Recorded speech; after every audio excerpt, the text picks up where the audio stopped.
मेरा नाम डॉक्टर रविशेखर झा है और मैं फोर्टिस हॉस्पिटल फरीदाबाद में सीनियर पल्मोलॉजिस्ट हूँ। सर्दियों और बदलते हुए मौसम में एक बहुत ही कॉमन लक्षण है जो पेशेंट्स को पल्मोलॉजिस्ट के पास या डॉक्टर्स के पास लेके आते हैं, वो है खांसी।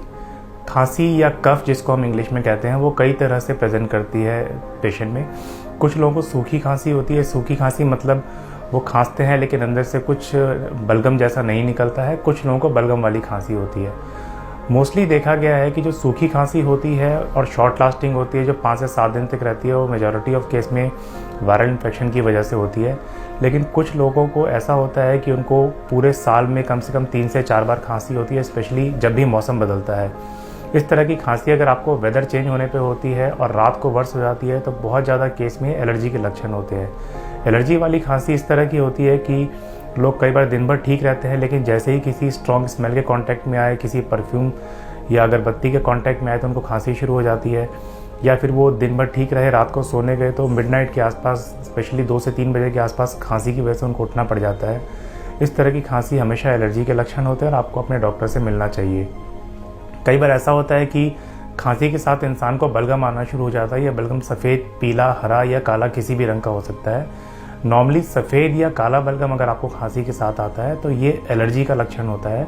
इसमें आप अपने डॉक्टर से मिलके वो आपको राइट ट्रीटमेंट प्रिस्क्राइब करेंगे। अननेसेसरी आपको हर तरह की खांसी में एंटीबायोटिक लेने से बचना चाहिए। अगर आपको पीला बलगम आता है तो मेजॉरिटी ऑफ केस में ये इन्फेक्शन का लक्षण होता है। आपके डॉक्टर आपको एग्जामिन करके देख के प्रिस्क्राइब कर सकते हैं कि आपको एंटीबायोटिक की रिक्वायरमेंट है कि नहीं। इन्फेक्शन वाले बलगम जो होते हैं या इन्फेक्शन वाली खांसी जो होती है, मोस्टली 10 डेज़ के अराउंड चलती है। आप राइट मेडिसिन लेके इसको जल्दी ख़त्म कर सकते हैं।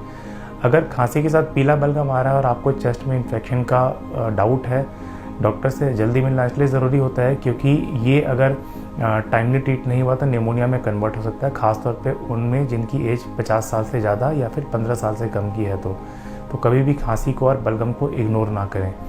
कुछ लोगों को इस तरह की खांसी होती है कि खांसी एक बार शुरू हुई तो लगातार 2-3 मिनट तक आती चली गई। खांसी के बाद लोगों को उल्टी आ सकती है। खांसी के बाद लोगों की सांस फूलने लग जाती है। ये सारे ब्रोंकाइटिस के, अस्थमा के लक्षण होते हैं। ये भी दवाइयों से पूरी तरह से ट्रीट किया जा सकता है। अगर आपको खांसी 2 हफ्ते से ज़्यादा हो चुकी है, साथ में बलगम आ रहा है, तो ये ट्यूबरकुलोसिस या टीबी के लक्षण हो सकते हैं। इसमें भी आपको अपने बलगम का टेस्ट कराना, एक्सरे कराना, डॉक्टर से मिलना काफ़ी ज़रूरी होता है।